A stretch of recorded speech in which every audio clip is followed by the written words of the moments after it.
सत्ता में अब उस राजनीतिक खबर की कुंजी खोलते हैं जिसमें बहुत सारा सस्पेंस है, थोड़ा ड्रामा है, छापेमारी है, पुलिस फोर्स की तैनाती है और सबसे बड़ी बात यह कि सब कुछ एक सीएम के इर्द गिर्द घूम रहा है। मामला दिल्ली और दिल्ली से करीब 1300 किलोमीटर दूर झारखंड की राजधानी रांची का है। दरअसल कल झारखंड के मुख्यमंत्री हेमंत सोरेन दिल्ली में थे।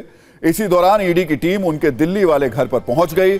दिल्ली में उनके निवास पर छापेमारी हुई, लेकिन वहां हेमंत सोरेन नहीं मिले। ईडी ने वहां से एक BMW कार और करीब 36 लाख रुपए कैश जब्त किए। मीडिया में ऐसा दावा किया गया कि हेमंत सोरेन लापता हैं। 31 घंटों से हेमंत सोरेन के बारे में कोई जानकारी नहीं थी। ईडी को एक ईमेल जरूर मिला जिसमें बताया गया था कि हेमंत सोरेन 31 जनवरी को उनके सामने पेश होंगे।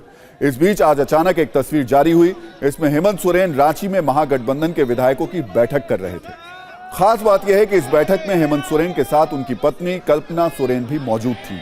ऐसे में कयास लगाए जा रहे हैं कि अगर ईडी ने हेमंत सोरेन को गिरफ्तार किया तो कल्पना सोरेन झारखंड की अगली सीएम हो सकती हैं। 31 घंटे बाद जब हेमंत सोरेन की तस्वीर आज सामने आई तो जेएमएम ने बीजेपी पर हमला किया और कहा कि हेमंत सोरेन को बदनाम करने की कोशिश हो रही है। हेमंत सोरेन के समर्थकों ने आज झारखंड में कई जगहों पर विरोध प्रदर्शन किया। ये लोग भाला, तीर और धनुष लेकर पहुंचे थे। इनका आरोप है कि इनके नेता को फंसाया जा रहा है।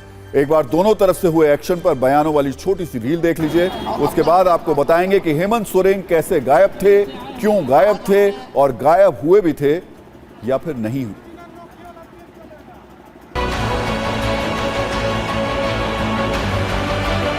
अभी जो कुछ झारखंड में चल रहा है, आपने देखा कि थोड़ी मात्रा में धन प्राप्त हुआ है, क्योंकि उनके लिए तो 36 लाख बहुत थोड़ा सा है।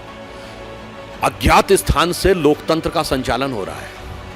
मतलब आप सोचिए कि नॉन ट्रेसेबल चीफ मिनिस्टर, कैसी डेमोक्रेसी की रक्षा हो रही है। पूरी तरह से लगता है कि उस देश में ईदी अमीन का शासन आ गया। तानाशाही की पराकाष्ठा, एक चुनी हुई सरकार, एक चुने हुए मुख्यमंत्री को इस तरह प्रताड़ित करना, आदिवासी होना गुनाह है क्या?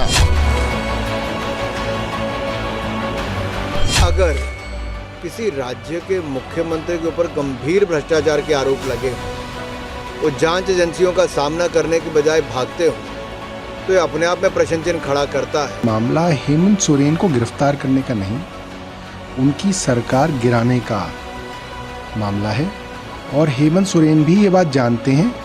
इसलिए उनकी पहली प्राथमिकता ये है कि लोकतांत्रिक तरीके से चुनी गई सरकार है, उसको बचाया जाए। नीतीश कुमार जी की पलटी हुई जब हम बिहार के अंदर आए, अभी हम झारखंड में आ रहे हैं तो हेमंत सोरेन के खिलाफ ईडी छोड़ी गई है। तो ये सब बीजेपी सरकार भोखलाई हुई है, प्रधानमंत्री भोखलाए हुए हैं, बीजेपी परेशान है। एक अपनी पत्नी को मुख्यमंत्री के तौर पर शपथ दिलाने का जो षड्यंत्र रचा जा रहा है, 3.5 करोड़ जनता के दिल में, दिमाग में आहत करने वाला ये काम है।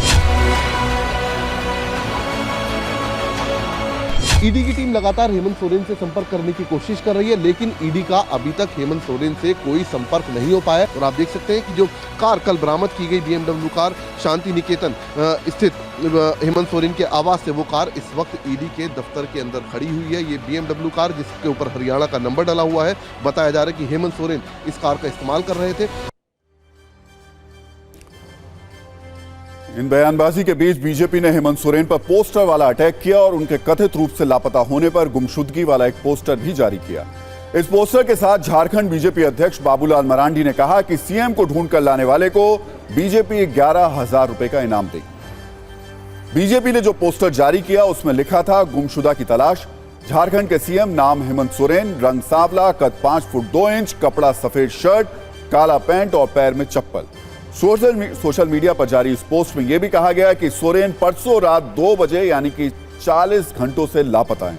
आखिरी बार 2 बजे रात में पैदल निकलते सुरक्षा कर्मियों द्वारा देखे गए। जिन महानुभाव को इनकी जानकारी मिले, शीघ्र दिए गए पते पर सूचित करें। जानकारी देने वाले को 11,000 रुपए इनाम। पता, सीएम आवास, रांची। भारत की राजनीतिक इतिहास में ऐसे कम ही मौके देखने को मिले हैं जब किसी सीएम के बारे में सार्वजनिक रूप से यह जानकारी ना हो कि वो कहां हैं, वो स्वस्थ हैं या नहीं। ऐसे में सवाल है कि हेमंत सोरेन 31 घंटों तक कहां थे, वो अचानक दिल्ली से कहां चले गए, फिर बिना सार्वजनिक जानकारी के अचानक रांची में बैठक कैसे करने लगे। इस पर गहराई से छानबीन करने पर पता चला कि ईडी की टीम ने 30 घंटों तक उनसे संपर्क करने की कोशिश की। 15 घंटे तक ईडी के अधिकारी उनके दिल्ली वाले घर पर मौजूद रहे। दिल्ली में झारखंड भवन में भी टीम ने सोरेन की तलाश की, लेकिन कोई सुराग नहीं मिला। सोरेन और उनके साथ मौजूद स्टाफ और सिक्योरिटी का मोबाइल भी बंद था। हेमंत सोरेन का चार्टर्ड प्लेन भी आईजीआई एयरपोर्ट पर खड़ा था। सूत्रों के मुताबिक ईडी ने न सिर्फ दिल्ली के एयरपोर्ट बल्कि रेलवे स्टेशन पर भी सोरेन की तलाश की, लेकिन सोरेन के बारे में कोई जानकारी नहीं मिली। आज दोपहर हेमंत सोरेन रांची में अपने आवास पर पहुंच गए, जिसके बाद वो महात्मा गांधी स्मारक पहुंचे और वहां श्रद्धांजलि दी। ऐसे में सवाल यह कि अगर हेमंत सोरेन फ्लाइट और ट्रेन से नहीं गए तो रांची कैसे पहुंचे? सूत्रों की माने तो रविवार को ही सोरेन को शक हो गया था कि ईडी जमीन घोटाले में उन्हें दिल्ली में पूछताछ के बाद गिरफ्तार कर सकती है, जिसको लेकर उन्होंने दिल्ली में 2 बड़े वकीलों से भी मुलाकात की। सूत्रों से जानकारी मिली कि रविवार की रात को ही वो सड़क के रास्ते रांची झारखंड के लिए निकल गए। दिल्ली से निकलते वक्त सोरेन ने अपने साथ मौजूद सभी लोगों के फोन बंद करवा दिए।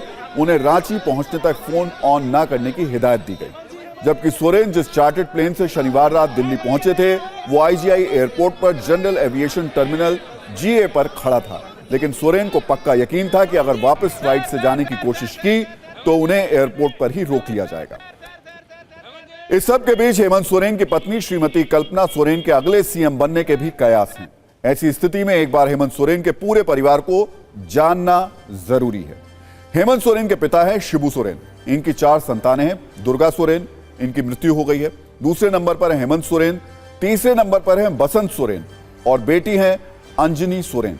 दुर्गा सोरेन की पत्नी है सीता सोरेन, ये विधायक हैं। इनकी 2 बेटियां हैं, जयश्री और राजश्री। दोनों राजनीतिक रूप से काफी सक्रिय हैं और हेमंत सोरेन की विरोधी मानी जाती हैं। इधर हेमंत सोरेन की पत्नी है कल्पना सोरेन, जिनके सीएम बनने की अब बहुत जोर चर्चा चल रही है।